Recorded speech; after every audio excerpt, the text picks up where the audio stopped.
Xo'sh, ana endi sizlar bilan tarmoq asoslarini networking, basic networkingni o'tib chiqamiz, ya'ni Linuxdagi networkingni o'tib chiqamiz. Birinchi ko'rishimiz kerak bo'lgan narsa bu ping. Ping nima deydigan bo'lsak, ping bu o'sha balkim eshitgandirsizlar, balkim yo'q, bu ping shunchaki so'rab yuborish, ya'ni bitta kompyuter tirikmi yoki yo'qmi degan ma'noda ketadi. Internet Control Message Protocol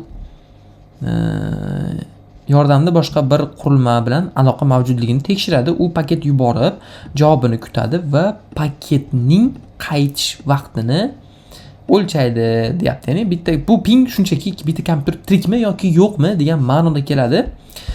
Bu yerda meni bitta nimam bor, ya'ni serverim bor, kompyuterim, buni ko'rishimiz mumkin 167 172 48 239 degan kompyuterim bor. Kelinglar shunga ping so'rab yuborib ko'ramiz. Men Kalida turibman va Kalida shuni so'rab yuboramiz. Ping, misol uchun ping yuborishimiz mumkin. Oddiy sof.uz ga ham ping yuborish mumkin. E'tibor beringlar, bu mana shu sof.uz degan veb saytning IP adresi hisoblanadi. Yokida biz shunchaki mana shu tarmog'imizga ulangan barcha qurilmalarni nimasini ko'rishimiz mumkin. Misol uchun ifconfig. Hozir bunga qaramay turinglarda, men bu yerda chiqmaydi. Okey. Shunchaki men ping yuborib ko'rishim mumkin. Ping qaysi kompyuterga? Misol uchun 167 172 167.160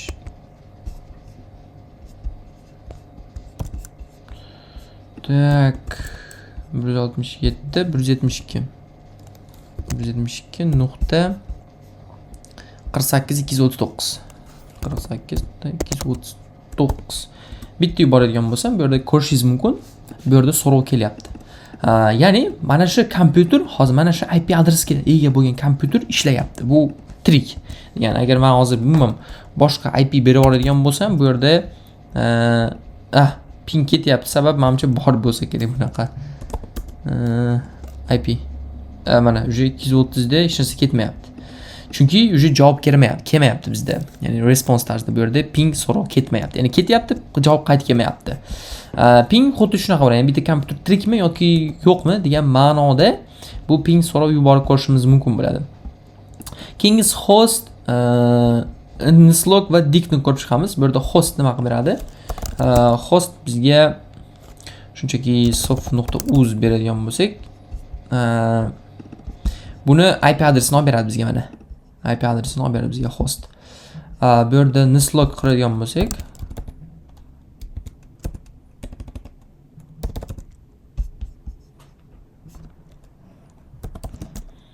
sof.uz bu yerda более подробныйroq ma'lumot beradi. Misol uchun sof name sof.uz deydi. Buni IP adresini bizga olib beradi bizga. Xo'p, dick, ya'ni bo'lib bu ham shunaqa sof.uz ko'proq ma'lumot beradi. Bu yerda IP adresini tak bu yerda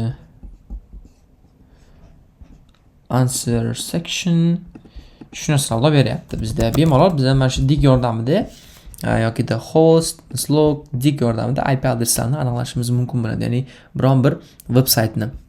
Keyingi komandamiz bizda ifconfig komandasi hisoblanadi. Ya'ni bu yerda ifconfig degan buyrug'imiz bor. Bosadigan bo'lsam, menda mana nima chiqyapti?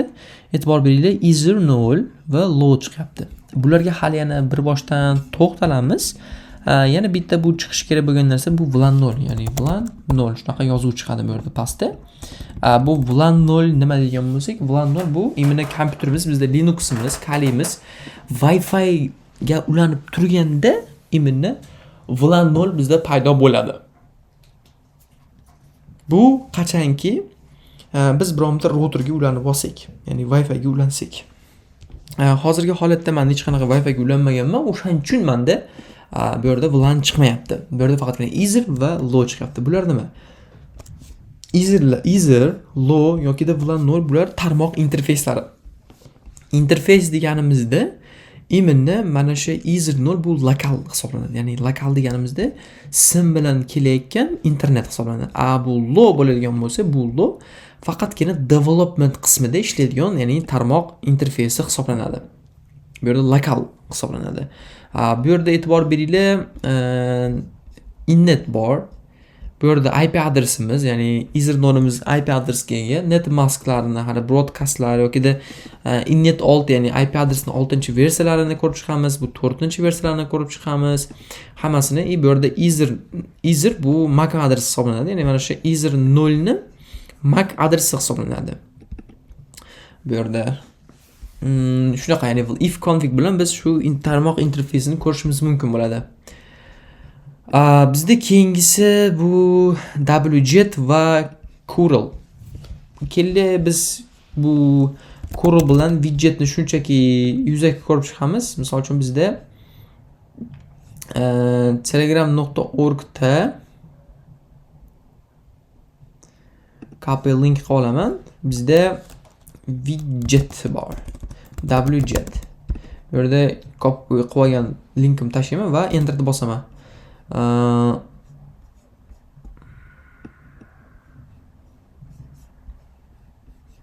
Bunday qolaylik. Bu yerda давайте bunday qilamiz. Tak, book hacking pdf deylik. Widget bu imina biz nima qilishimiz mumkin? Qanaqadir bu yerda widget yordamida yuklab olishimiz mumkin bo'ladi. Ya'ni bu yerda e'tibor beringlar, men widget bilan bosgandan keyin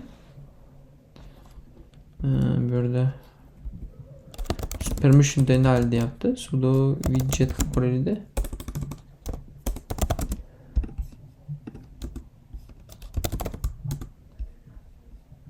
Mana hozir root olmaganimga muammo qilibdi. Hozir men PDF kitobni yuklab olyapman. Widget wget bilan biz bemalol web serverdagi ma'lumotlarni yuklab olish uchun mo'ljallangan buyruqlar, ya'ni widget asosiy fayl yuklab olish uchun, curl esa universal bo'lib ma'lumotlar bilan o'zaro ishlash, jumladan fayl yuklab olish uchun ishlatiladi. Curlda ko'proq narsalar qilishimiz mumkin bo'ladi. Misol uchun veb saytni ma'lumotlari, boshqa narsalarni, ya'ni curlga hali yana to'xtalamiz, curl ga.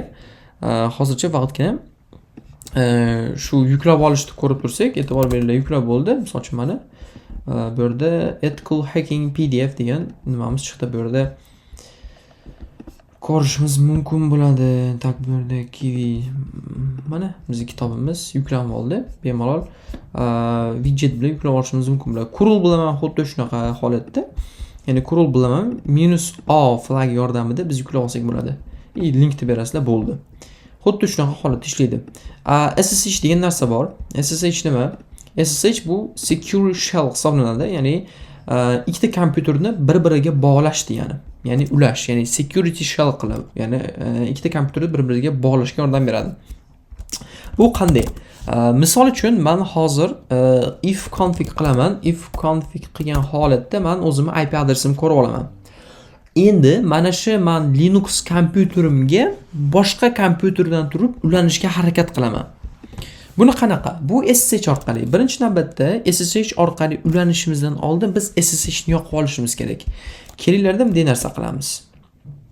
SSH bu yerda username ni yozamiz, Sadi va kuchukcha bo'ladi. Endi 192.168.64.14 IP ni yozdim. Bu yerda e'tibor beringlar. Aytyaptiki SSH connect to host deyapti. Port 22-port ishlaydi. No road to host deyapti. Ya'ni hostga road yo'q, ya'ni yo'l yo'q deyapti. Bu yerda biz SSH ni yoqib olishimiz kerak bo'ladi. Ya'ni qaysi kompyuterga ulanmoqchi bo'lsak, ulanmoqchi bo'lgan kompyuterimizga SSH ni yoqib olishimiz kerak bo'ladi. Buni tekshirishimiz uchun biz systemctl misol uchun status SSH qilsam, e'tibor beringlar, mana disable, ya'ni inactive turibdi. Buni aktiv qilishimiz uchun SSH status emas, bu start SSH enterni bosaman va bu yerda parolni so'raydi. Enterni bosaman va statusni ko'rishingiz mumkin, aktiv holatga o'tdi. Ana endi men boshqa kompyuterdan turib SSH orqali men shu kompyuterimga qayta ulana olishim mumkin bo'ladi. E'tibor beringlar, imini Sadi degan foydalanuvchini login parolni so'rayapti bu yerda. Men o'zini parolni kiritasizlar va bo'ldi, mana bizda ulandi. Sadi kaliga ulandi. ls qilishim mumkin. Mana polni mana shu kompyuterdagi barcha fayllar, papkalar hammasi chiqadi. Bu yerda bevosita men mkdir misol uchun test mac qilaman, papka yaratdim. Kelaman, ls qilaman. Bu yerda qani? Mana test mac. Ko'rishingiz mumkin. Bu yerda iminni biz SSH orqali boshqara olishimiz mumkin bo'ladi. Prям agar biz sudo reboot qilishimiz mumkin. Misol uchun parolni yozaman. E'tibor bering, mana kompyuter kalimiz bizda qayta o'chib yonyapti.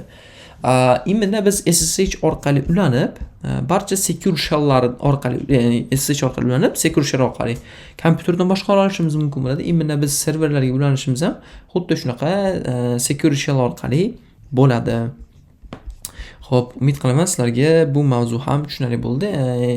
Bu ACP ni hozir ko'rmay qo'yamiz. Bu poka что kerak bo'lmaydigan mavzu hisoblanadi. Umumiy tarmoqlarga taalluqli bo'lgan qismi shulardan iborat. Va keyingi darsda Hacksboxda Linux nimasini tugatib chiqishga harakat qilamiz. Prям pezini tugatib chiqishga harakat qilamiz va shu bilan Linuxga bo'lgan asosiy sayohatimiz o'z nihoyasiga yetadi va biz bilvosita bash scriptinglarga to'xtalamiz va bash scriptingda xuddi shuncha mavzularni o'tib, umumiy holatda Kali Linux asoslarini to'liq tugatgan bo'lamiz.